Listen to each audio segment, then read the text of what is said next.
idenya bagus, koalisi besar, tapi pandangan saya jadi bisa mereduksi hak rakyat untuk mendapatkan kontestasi yang lebih berkualitas. Karena kalau cuma Anies versus selain Anies, kita teriak-teriak 2014-2019 itu pemilu yang membelah masyarakat.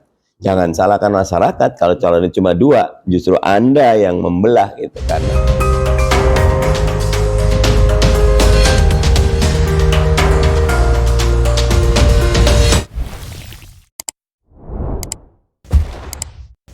Assalamualaikum warahmatullahi wabarakatuh. Waalaikumsalam warahmatullahi wabarakatuh. Alhamdulillah, hari ini persis Yaumul Jum'ah. Amin. Hari Jumat 23 Ramadan. Masya Allah. Insya Allah hari ini hari barakah. Amin. Al-Fakir Habib Khas mendapat tamu yang luar biasa. Subhanallah. Barakallah Ustaz. Masya Allah.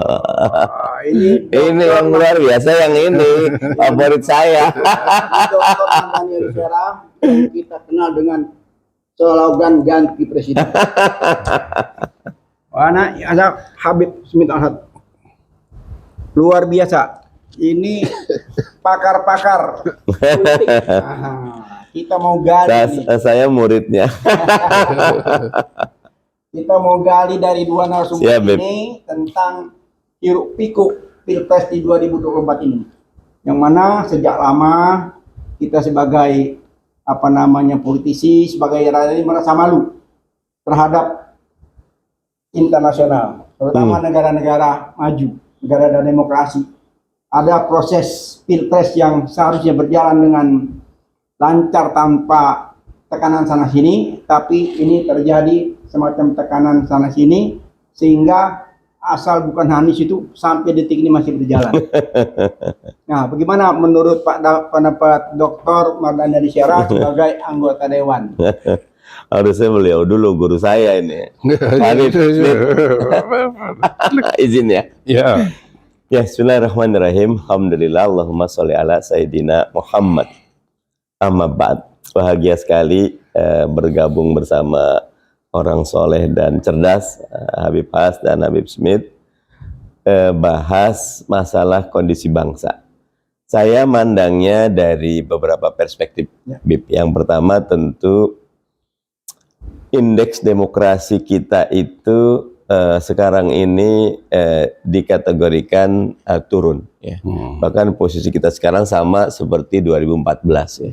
Jadi hampir 10 tahun kita bukannya beranjak tapi malah jalan di tempat. Dan padahal prasyarat indeks demokrasi ini menjadi salah satu pilar pembangunan yang berkualitas. Kalau katakan infrastruktur, pertumbuhan ekonomi jalan terus tapi demokrasinya tidak, biasanya kue pembangunan itu tidak merata. Dia cuma dinikmati oleh elit dan oligarki ya. Karena itu sedih kalau ada pejabat negara atau elit dari yang berkuasa yang sudah mulai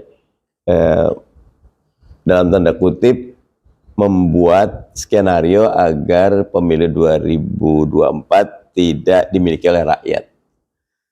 Saya garis bawahi tidak dimiliki rakyat. Misal gini, rakyat itu berharap tidak dua pasang calon. Tapi katakan Mas Anies maju, Mas Ganjar maju, Pak Prabowo maju, kalau perlu Pak Erlangga Hartarto maju. Mas Anies juga pantas maju kok. Saya dukung Mas Anies saja udah. Sejak di DKI saya merasa beliau salah satu figur yang banyak kelebihannya. Nah jadi sekarang ada kondisi nih Bib. Idenya bagus, koalisi besar, tapi pandangan saya jadi bisa mereduksi hak rakyat untuk mendapatkan kontestasi yang lebih berkualitas. Karena kalau cuma Anies versus selain Anies, kita teriak-teriak 2014-2019 itu pemilu yang membelah masyarakat. Jangan salahkan masyarakat kalau calonnya cuma dua, justru Anda yang membelah gitu, karena tidak menghadirkan calon lebih dari dua. Ya. Saya tidak bilang belah bambu, tetapi itu satu desain yang terlalu naif. Negara yang baik, negara yang isinya kontestasi, bukan isinya adalah konspirasi. Kalau saya ngelihat sekarang ini agak konspirasi. Konspirasi di belakang layar. Enggak juga, karena kelihatan kok idenya bagus kan, pengen koalisi besar ini baik buat pembangunan. Tapi pembangunan versi siapa? Ya. Gitu, Bib. Jadi kue pembangunan yang tidak merata, tidak sejahtera ke masyarakat. Apalagi kita melihat sendiri akhir-akhir ini tenaga kerja kita diabaikan. Sementara tenaga kerja dari luar berbondong-bondong masuk ke Indonesia. Makanya saya mau tanya lagi dengan Dr. Mada Besyara ini, apa yang dilihat oleh kacamata internasional? Indonesia ini semacam ada kemundurannya luar biasa. Kalau kita lihat presiden ini sudah 2 periode dan sudah saatnya untuk estafet ya. Itu pilpres ini kan suatu hal yang biasa-biasa saja, tidak perlu hal yang luar biasa. Tapi sekarang dibikin seakan-akan luar biasa. Skenario by skenario dari itu udah gonta-ganti sampai saya sudah nggak pengen lagi melihat apa hirup pikuk di dalam negeri. Saya kepengen tahu bagaimana luar negeri melihat fenomena di Indonesia ini. Nanti Habib Smith tambahin nih ya, saya banyak baca tulisan beliau, jadi nanti mengarami air laut, mudah-mudahan tidak ya. Tapi saya coba adil gini, dalam konteks diplomasi internasional posisi Indonesia tidak buruk-buruk amat zaman Pak Jokowi. Kemarin kita jadi presidensi G20 ya. Tahun ini kita ketua ke-ASEANan gitu. Kemudian di beberapa kesempatan Pak Jokowi juga cobalah berperan menjadi aktor yang mewujudkan perdamaian dunia, datang ke Ukraina, datang ada ya, tetapi catatan besarnya kalau menurut saya semua itu hilang ketika isu 3 periode, isu penundaan pemilu tidak mendapatkan penolakan yang tegas dan jelas dari beliau. Presiden ini kompas moral ya. Beliau pernah mengatakan, bolehlah orang punya ide 3 periode, ide ganti presiden aja boleh. Ide ganti presiden saat 2019 itu sebetulnya bagian dari upaya untuk menghadirkan kontestasi. Ya, kalau sekarang ide 3 periode itu bertentangan dengan konstitusi, karena konstitusi kita maksimal 2 periode. Jadi kalau orang, apalagi kepala negara membiarkan orang punya ide seperti itu, agak berbahaya. Nanti semua boleh punya pendapat yang berbeda sama konstitusi, biarkan. Nah itu nanti sebenarnya merusak. Sampai sekarang Undang-Undang Dasar Negara 1945 tetap maksimal periode seorang jabat presiden itu 2 periode. Jadi kalau ide 3 periode berarti harus mengamandemen. Itu berbahaya dalam kondisi sekarang. Jadi luar negeri melihat Indonesia, pandangan saya tidak baik-baik saja karena ada upaya-upaya tadi ya, membuat demokrasi tidak berjalan dengan baik. Tadi lagi-lagi terbukti indeks demokrasi kita sedang dalam keadaan terpuruk. Jadi kembali lagi ke tokoh perdamaian dunia yang ingin dicapai oleh seorang Jokowi. Jadi berbanding terbalik dengan apa yang dilakukan di Indonesia. Gimana menurut antum? Ya memang ini saya lagi-lagi coba berlaku adil ya. Saya oposisi dan saya banyak tidak setuju kebijakan Pak Jokowi. Tetapi ketika Pak Jokowi ini punya 4 handicap ya. Pertama, dia bukan ketua umum partai, ya. Bukan orang kaya, bukan elit nasional, dan juga ya katakan lingkungannya sangat terbatas ya, jaringannya. Makanya dia kalau nggak nyari alliance tuh pokoknya ada basis. Waktu dia di wali kota Solo yang banyak orang Solo yang kenalan kayak gitu, karena lingkaran elit nasionalnya sangat terbatas. Dengan 4 handicap bisa 2 periode presiden dan sekarang tingkat kepuasan publik tinggi. Personally itu luar biasa pencapaian Pak Jokowi. Tetapi lagi-lagi ketika kita lihat hutan itu hijau, ketika kita zooming ada pohon-pohon yang meranggas, ada pohon-pohon yang sudah mati kayunya. Saya melihat ketika keseluruhan Pak Jokowi itu kita zoom, urusan tentang demokrasi, urusan tentang akuntabilitas, urusan tentang etika. Ingat saya dulu beliau tidak ingin keluarganya masuk di politik, pernah mengatakan demikian. Ingat saya beliau ingin kita memberantas korupsi, tapi ada undang-undang revisi undang-undang KPK yang justru melemahkan. Ingat saya ada banyak yang beliau katakan. Makanya John Mann bagus tuh ya, ketika meringkas Pak Jokowi itu dalam bukunya Man of Contradiction, manusia yang penuh kontradiksi katanya. Saya agak setuju. Mau ditanya Habib Smith lah, saya pengen dengerin beliau. Jadi seperti si Anto bilang tadi, manusia yang penuh kontradiksi. Ya, saya juga membayangkan, beliau bersusah payah ya, masuk ke zona perang. Wah, sampai ke Ukraina. Wah, begitu luar biasa kan. Dia ke Rusia juga, ketemu Presiden Rusia. Betul. Sebagai tokoh perdamaian dunia. Tapi hasilnya masih sampai sekarang kita belum melihat. Nah, tapi di dalam sendiri ini yang kita prihatin.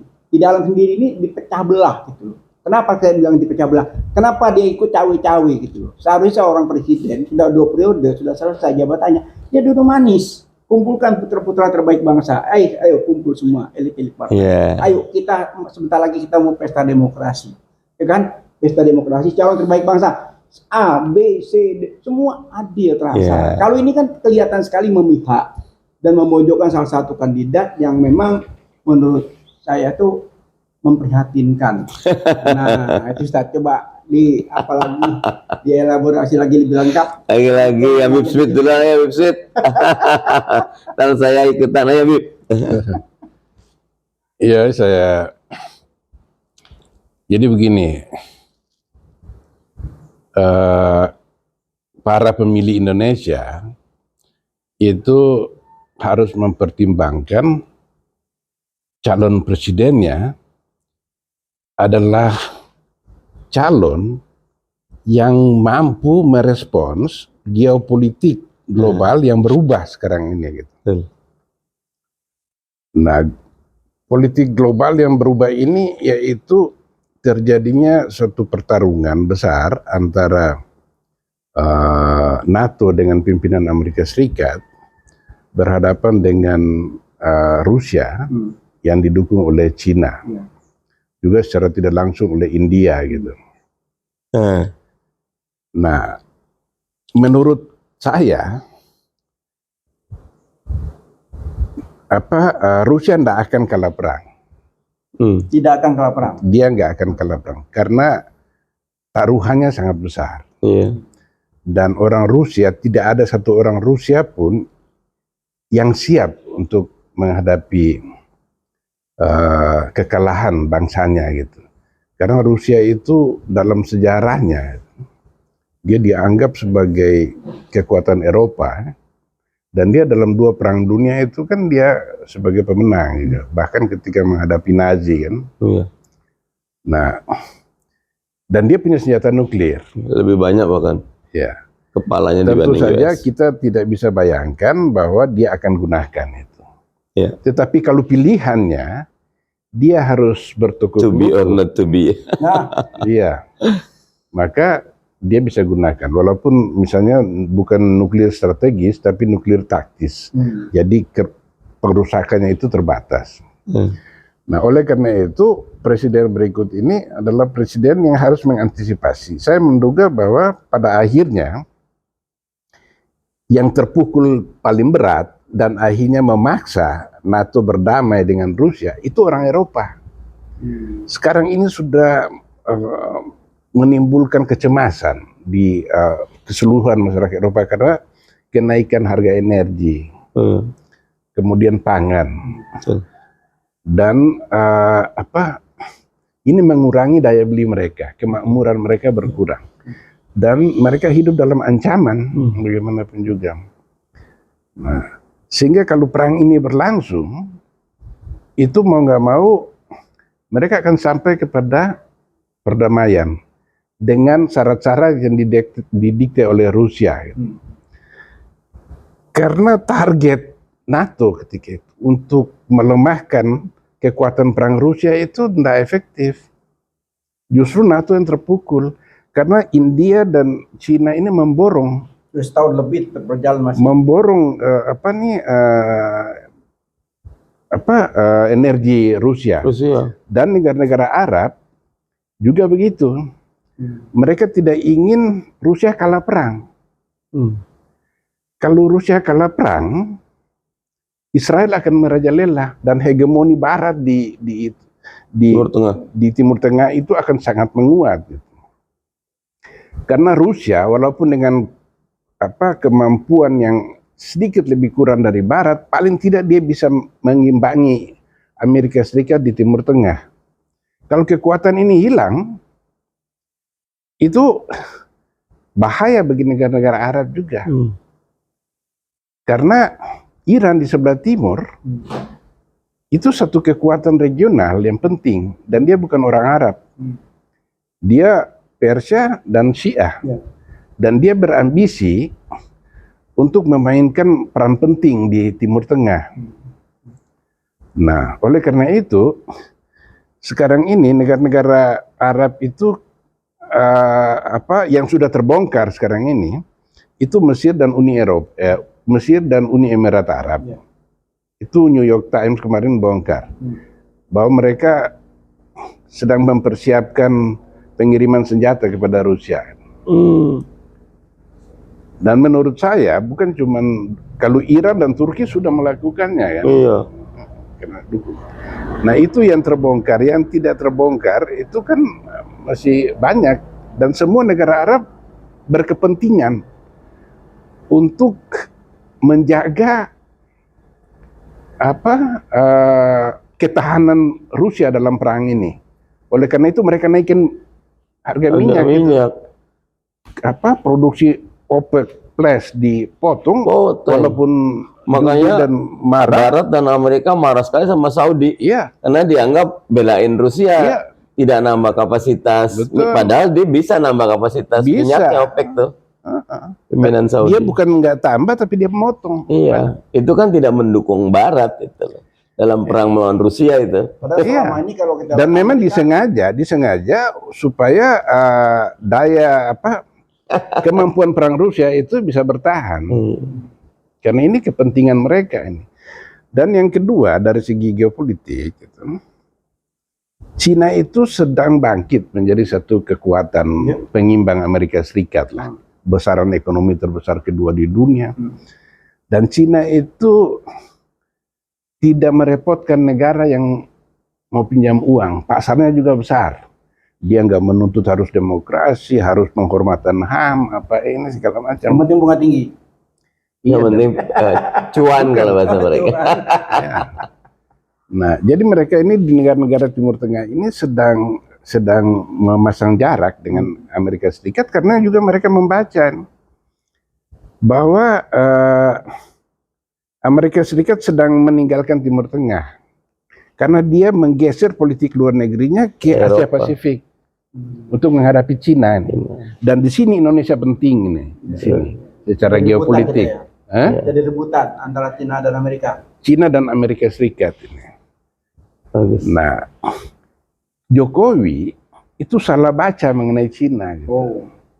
Kalau saya lihat, itu kan baru-baru Luhut ke sana ke Cina, dan ternyata kan Cina bebankan pembiayaan proyek Jakarta Bandung itu kan dibebankan kepada Indonesia menggunakan APBN dia menuntut.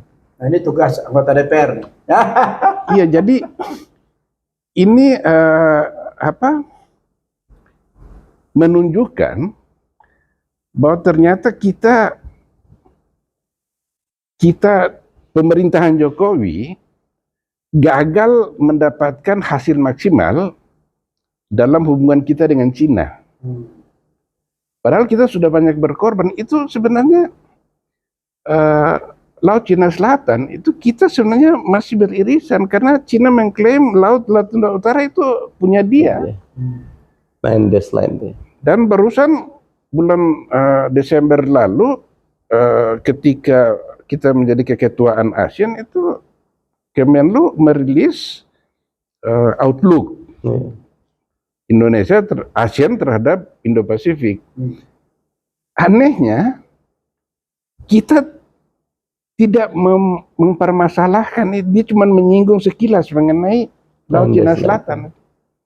Padahal itu negara ASEAN itu Vietnam, Malaysia, Filipina dan Brunei itu mengklaim itu, dan kita juga terkeluar di situ.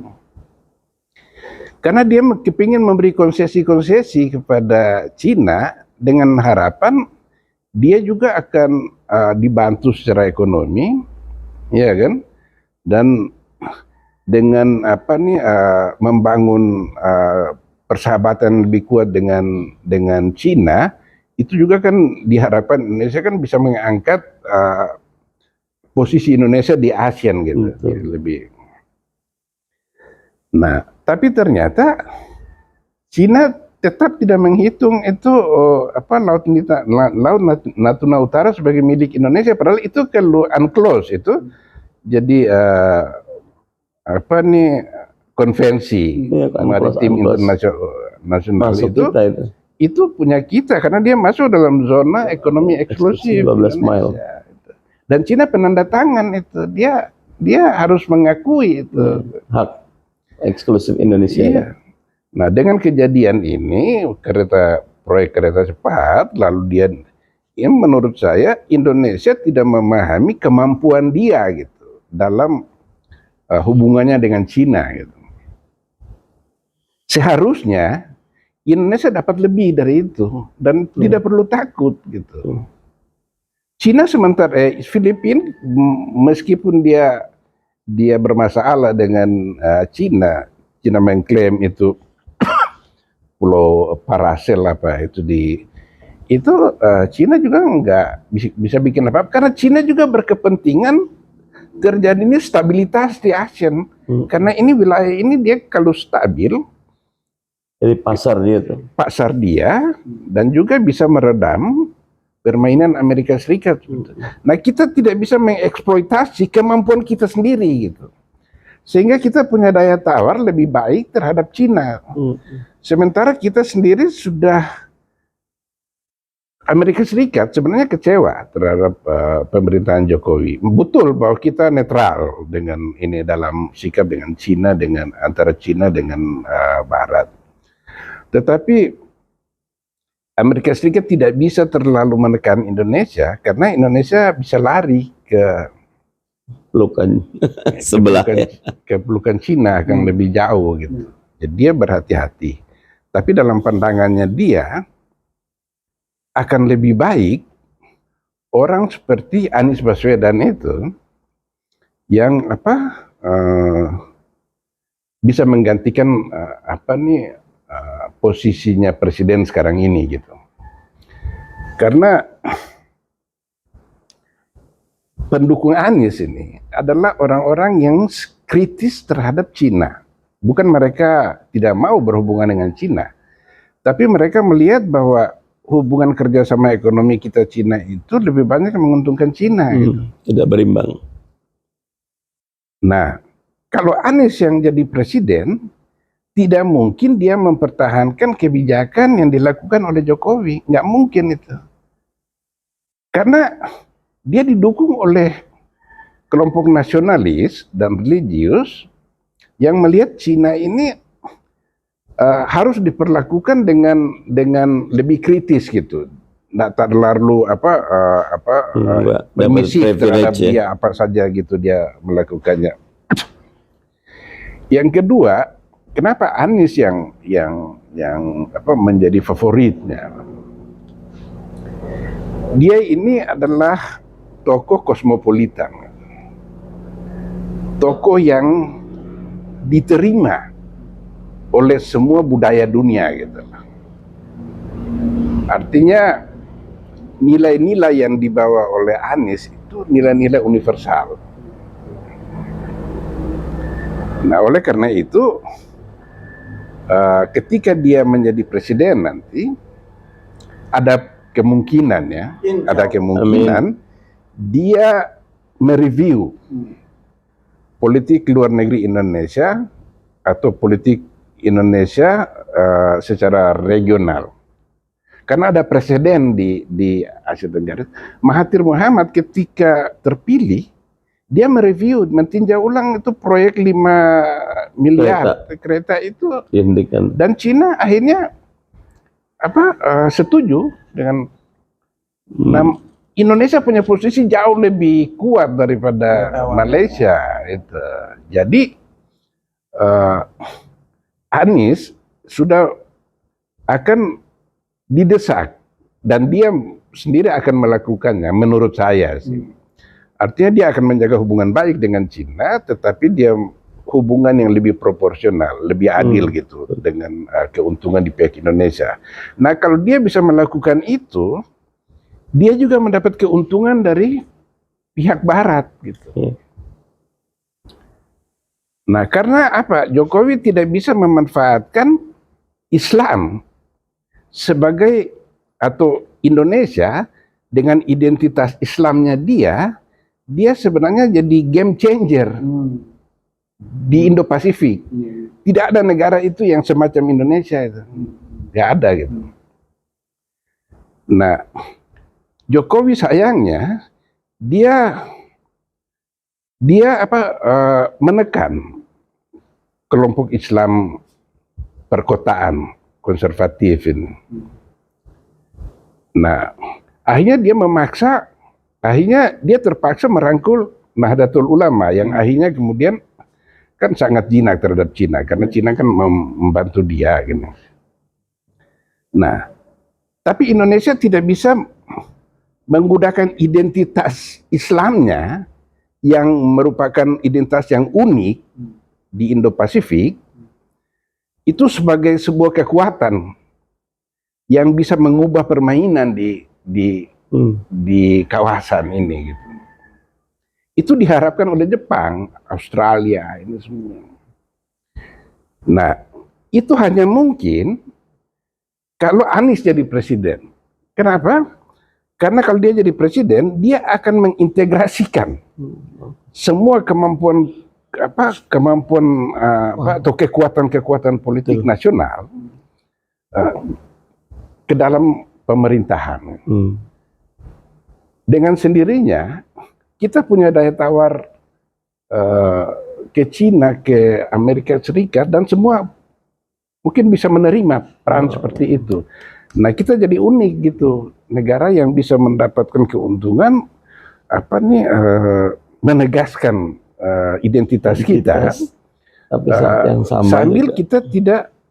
kita memperlakukan semua warga negara kita di Indonesia itu sama seperti Anies memperlakukan semua komunitas agama di Jakarta itu secara adil gitu. Dan itu yang akan dia lakukan kalau dia jadi presiden.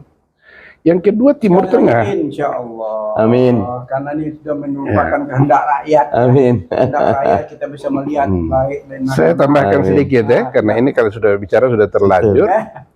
Timur Tengah itu saya bilang tadi itu kan dia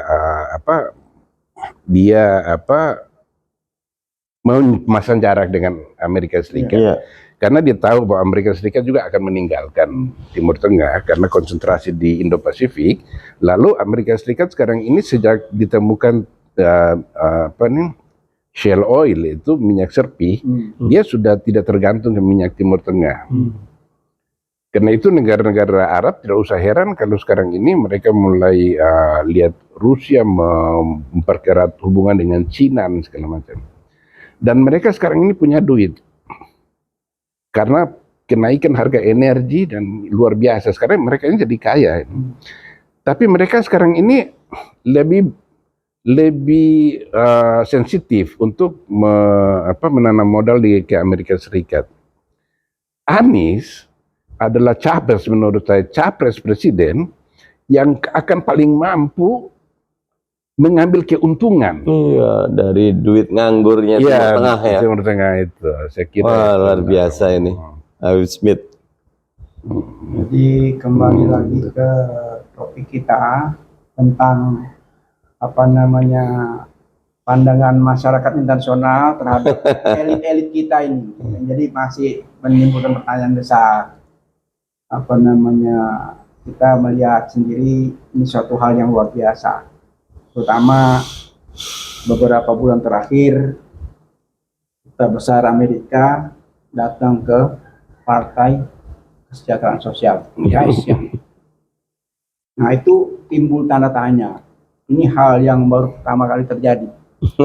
Ya, seingat saya sudah beberapa kali pemilihan tuh baru kali ini ada putusan dari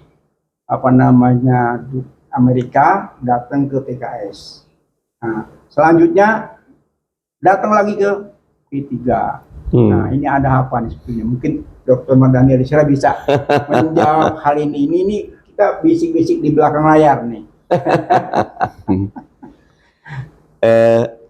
Sebetulnya kedatangan duta besar ke PKS atau ke partai politik hal yang biasa ya, karena mereka juga kan representasi perwakilan dari negara, dan mereka ingin membina hubungan yang baik. Mungkin jadi luar biasa karena tahun politik, Nah, pilpres. memang ada momentumnya. Ya. Yang pertama, ini sudah dekat dengan pemilu. Ya. Yang kedua, beritanya kok ke PKS gitu loh, bukan ke, kalau ke teman-teman partai nasionalis masih lebih nyambung kali ya gitu.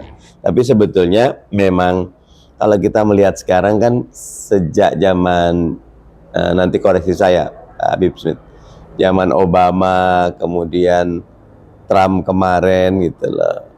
Trump sih nggak terlalu jelas. Biden itu musuh. Dulu kan Amerika menganggap dalam tanda kutip jaringan teroris Islam internasional sebagai musuh. Sekarang mereka udah mulai bergeser musuh dalam tanda kutip yang mengganggu kebesaran Amerika itu Cina gitu loh. Sehingga dia tidak lagi menganggap Islam itu musuh. Bahkan sudah menjadi kebiasaan Presiden Amerika itu mengundang warga Muslim untuk buka puasa bersama di White House gitu loh.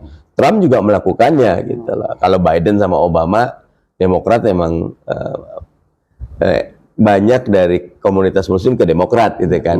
Tapi ke Republik juga Trump mengundang kemarin. Nah, jadi kalau buat saya itu biasa dan normal, tapi memang buat PKS ini satu blessing in disguise. Jadi berkah terselubung karena datang duta besar negara besar. Ya, kemarin juga saya menerima dari ada 5 anggota DPR Amerika termasuk si Ilhan Omar gitu loh. Orang Somali yang pertama kali jilbab terpilih jadi anggota DPR Amerika ke Jakarta. Kita temui dari Badan Kerjasama Antar Parlemen. Bahkan kata Kemenlu sesudah 5 nanti akan datang 9 lagi. Jadi betul Habib Smith, Indonesia kian kokoh dan strategis kedudukannya. Dia sudah strategis, tapi dengan adanya dinamika politik internasional ataupun geopolitik internasional, kita makin kelihatan, makin betul. Wah, ini potensi menjadi peacekeeper, menjadi stability maker di kawasan kita makin kuat. Sayangnya saya setuju tadi postur kebijakan luar negeri kita, kalau Bu Menlu atau tim diplomatis bagus-bagus ya. Tapi ini kan masalah political will, masalah arah. Nah, kalau saya ngelihat Pak Jokowi lebih banyak ke dalam negeri, kalaupun keluar bukan dapat receh ya, cuma dapat sumbangan-sumbangan kecil, padahal kita jauh lebih besar. Nah, dengan kapasitas intelektual, jaringan internasionalnya Mas Anies, serta tadi kemampuan menjadi solidarity maker. Di DKI kemarin Mas Anies membuktikan, yang bilang nanti Anies Baswedan akan kayak Suriah Jakarta kalau menang, rupanya indeks demokrasi kita, kerukunan sosial kita, perekonomian kita di DKI maju di zaman Mas Anies Baswedan. Nah, beliau bisa menyelesaikan urusan-urusan harmonisasi antar elemen di DKI berjalan dengan baik. Karena itu saya setuju dari Jakarta untuk Indonesia. Memang kalau kita lihat apa namanya, ini mudah-mudahan jadi kalau saya lihat itu PKS kunjungan itu.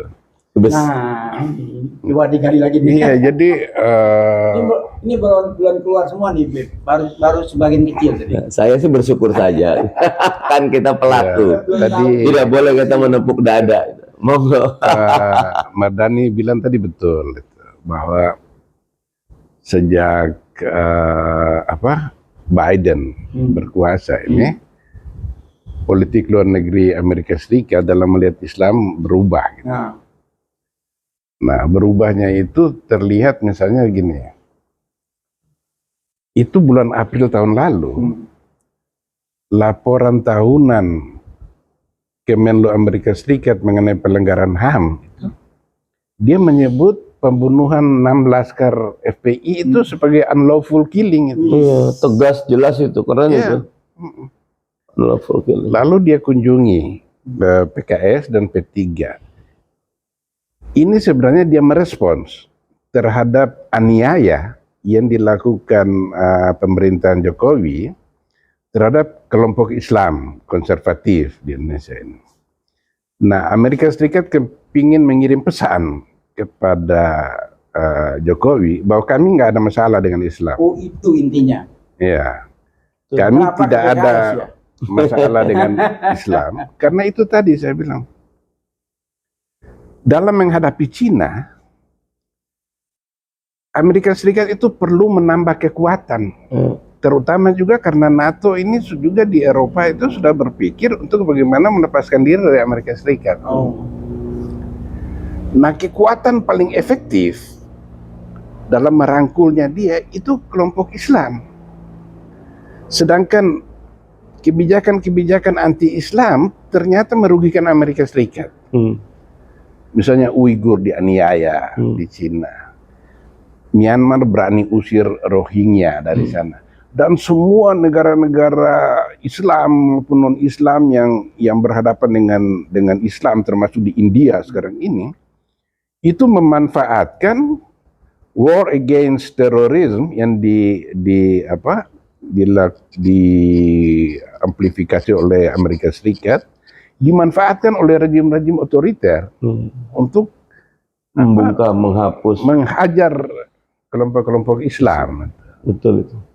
Meskipun bukan teroris. Iya. Nah, Indonesia juga kepingin memanfaatkan itu. Amerika Serikat melihat bahwa Anies dalam konteks itu, saya terus harus bicara apa adanya. Nah, Anies ini sebenarnya dia ini anak kandung dari Indonesia kekinian gitu. Iya. Memang betul bahwa arus besar politik Indonesia itu kan dua arus besar, Islam dan nasionalis. Nah, Anies ini hasil dialektika dari dua kekuatan Indonesia masa kini yang kemudian pada dirinya itu adalah sebuah identitas Indonesia kekinian gitu. Jadi tapi dia sudah terlanjur diberi label kanan gitu. Iya. Ya kan, ini kelompok Islam itu disengaja itu. Nah, sementara nasionalisme Anies ini tidak kelihatan gitu.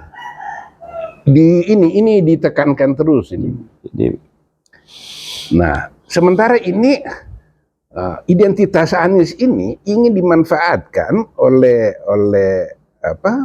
rezim untuk merugikan kubu ini gitu. Nah, Amerika Serikat perlu memberi isyarat yang jelas. Gua nggak ada masalah dengan Islam. Dan sehingga ini diharapkan apa yang menjadi kecemasan orang. Ada yang untuk mungkin penggunaan kampanye bahaya Islam, politik identitas itu segala macam bisa lebih melemah, dan Anies bisa mendapat ruang lebih adil gitu dalam bersaing dalam pilpres gitu. betul. Iya, jadi Amerika Serikat bukan berarti bahwa dia ingin pilpres Indonesia ini berkualitas dan semua kelompok itu mendapat, dan dia mungkin, sangat mungkin, kalau menurut saya, dia ingin Anies jadi presiden Amerika Serikat dan Eropa. Itu terlihat dari dari undangan-undangan yang makin sering, gestur dari juga. gestur itu Anies ini. Dan memang dia ini kan anak kandung dari budaya dunia gitu maksudnya. Maksudnya Anies itu sangat memahami nilai-nilai keagamaan universal gitu. Dia menghargainya segala macam. Nah, tokoh ini yang paling representatif untuk kita ajak bicara di Indo-Pasifik gitu. Nah, oleh karena itu, cuman kita ini kadang-kadang kan khawatir gitu. Orang-orang Indonesia ini tidak jujur gitu, tidak fair dalam perlakuan. Bisa jadi saya ngomong seperti ini, lalu kemudian dijadikan konten video atau ini bahwa apa nih Anies ini apa kacungnya Barat atau ini pion-pion itu kan bisa dianggap seperti itu. Sementara sebenarnya kalau bukan Anies itu yang akan jadi pion Cina itu ya itu karena Jokowi berharap kan penggantinya. Jadi kembali ke rezim ke depan, insya Allah mudah-mudahan Amin. Amin. Anies Presiden, Amin. LSM Peace memberikan semacam masukan. Ya, Anies ini seorang yang memang profesional. Amin. Kita menjalankan kepada PKS dan kedua partai pengusung, Amin. bentuklah semacam konvensi, Tuh. konvensi calon-calon menteri. Ya. Ya. Karena kita belajar ke depan, jangan lagi kepentingan Ya. kelompok, kepentingan pemodal ada di dalam. Gitu. Jadi betul-betul zakon kabinet nanti, insya Allah terwujud, itu betul-betul orang-orang yang punya kemampuan. Karena waktu setahun ini saya kira cukup masih sangat ada mendesak, waktu, ya. Pendek, betul. ya. Masih sangat pendek.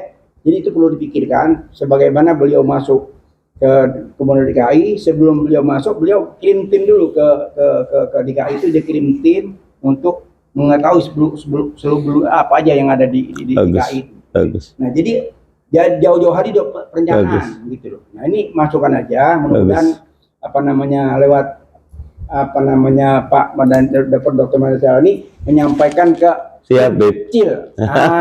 Tim kecil ini ya kita kepengen ya Pilpres ke depan ini betul-betul sukses, dapat Amin. orang yang betul-betul jenius, orang yang punya kemampuan, orang yang adil, orang yang wise, yang bisa diterima di di semua lini baik dalam maupun luar negeri gitu loh. Nah, sayang apabila nanti kabinet nanti muncul orang-orang yang tidak kompeten di bidangnya, nah nanti bisa rusak lagi. Ini contoh 2 periode ini kan kita lihat sendiri ya, bagaimana menteri-menteri yang ada di kabinet ini kacau balau kalau saya bilang.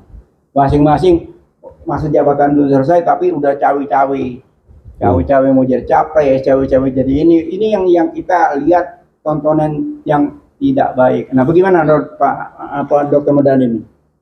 Saya setuju, bahkan saya selalu mengatakan yang baik capres dan cawapres segera diumumkan. Ya. Iya, betul. Karena itu memberi kesempatan kepada publik untuk mengenal, menilai, dan membuat keputusan yang rasional. Sehingga kalau cepat diumumkan, siapa saja monggo. Kalau saya bahkan kalau ada, pernah tuh PSI mengusulkan Giring jadi capres, saya dukung. Mau siapapun, Pak Erlangga Hartarto, saya dukung. Karena partai politik ya harus berani mengajukan kadernya untuk menjadi capres, berkontestasi. Baik, itu tanda kaderisasi di partainya bagus. Tapi segera. Sehingga ada waktu, jangan masyarakat beli kucing dalam karung.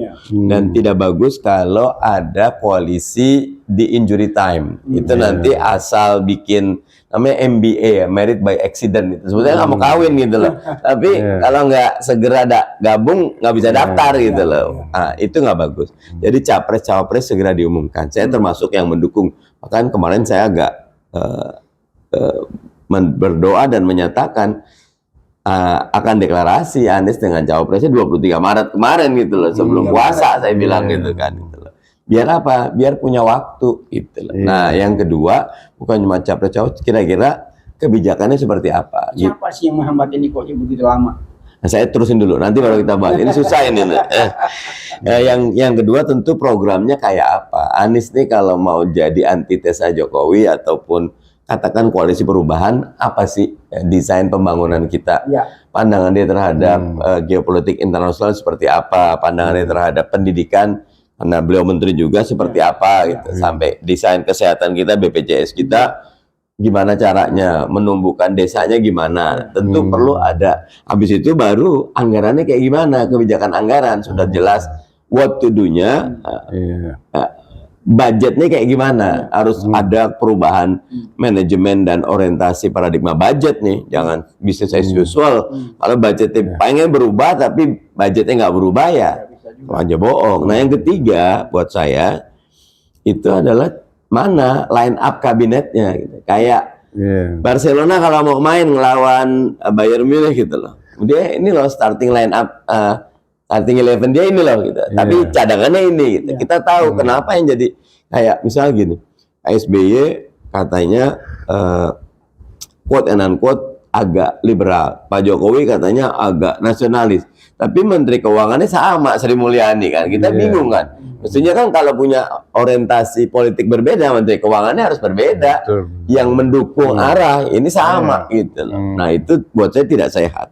Nah, line up kabinetnya diumumkan. Siapa sih yang cocok jadi Menteri Pendidikan? Kalau perlu tadi ini capres, cawapres, ini line up kabinet, ini kebijakan kita, ini anggaran kita, ini line up kabinet. Monggo publik menilai. Line up itu ada semacam konvensi. Caranya dia bisa melalui konvensi, sehingga akan ada terpilih. Jangan kata Nabi kan, kalau urusan diserahkan kepada bukan ahlinya, fantadius saat, tunggu saat kehancuran. Nah, Mas Anies harus betul-betul menjaga merit system. Saya ingat sekali 7 Februari 2023 kemarin Mas Anies di Kompas tuh bikin meluruskan langkah menegakkan keadilan. Buat saya itu bagus sekali kan, merit system bersama kolaborasi itu salah satu pilar utama ya. Kolaborasi itu apa? Pamong Praja sekarang itu tugasnya gelar tikar. Dia membuat kolaborasi semua. Siapa kreatornya? Masyarakat, kreator dan co-kreatornya. Tugasnya Pamong Praja jadi mengkolaborasi. Tapi untuk bisa punya sikap dan kemampuan kolaborasi harus merit system, meritokrasi. Dipilih yang terbaik-terbaik gitu. Jangan dipilih yang pesanan-pesanan. Kalau itu yang terjadi dari awal sudah tidak serius bangun bangsa kalau buat saya. Siapa yang suka mesen? Itu ada tuh kan. Mulai di DPR mulai ketahuan tuh. Saya tergantung mau merubah undang-undang mana, tergantung yang telepon. Nah itu nggak bagus itu. Harusnya yang menguasai dan menjadi tujuan dari setiap partai politik adalah rakyat, bukan elitnya. Nah ini bisik-bisik politik semakin menarik. Kalau sudah ngomong DPR, saya merasakan hampir 2 periode ini tidur nyenyak gitu. Dan beberapa hari ini aja terasa terbangun dari tidur. Amin. Setelah diobrak-abrik oleh seorang Menko Polhukam. Wah, menurut Habib Sumin ini ada semacam pertentangan Luhut dan Jokowi versus Mega dan Mahfud ya. Nah, ini yang ceritain dulu tuh biar saya dengar. Saya kira kalau informasi yang soal itu Pemadani pasti lebih tahu. Dia kan di DPR, ada punya ini, link ini. Ya, saya melihat tarik tulisan beliau juga. Jadi tragedi PDI adalah ini memang banyak sekali hal-hal yang unik-unik ya itu. Nah, kembali lagi ke DPR tadi.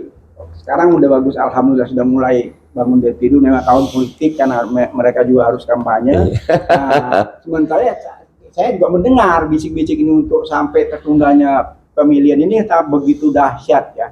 Terakhir ini kasus Muldoko, Anas keluar makin riuh pikuk lagi gitu, sehingga mengkhawatirkan. Nah, menurut Pak Mardhani ini andaikan ya tiba-tiba kekhawatiran kita tentang PK-nya Muldoko ini diterima oleh Mahkamah Agung. Padahal Mahkamah Agung ini kan kita sudah lihat kemarin banyak sekali kejadian. Ada 3 Hakim Agung yang kena kasus. Apa mau tambah lagi? Astagfirullahaladzim. Nah gitu. Jadi kalau sampai itu terjadi, otomatis kan Demokrat kan tidak bisa ikut, terus terganggu lagi. Gitu. Nah ini ada angin-angin berembus lagi nih P3 karena akan gabung ke ke koalisi perubahan. Nah gimana? Ini Habib Hasni punya banyak sumber, bukan A1 A0.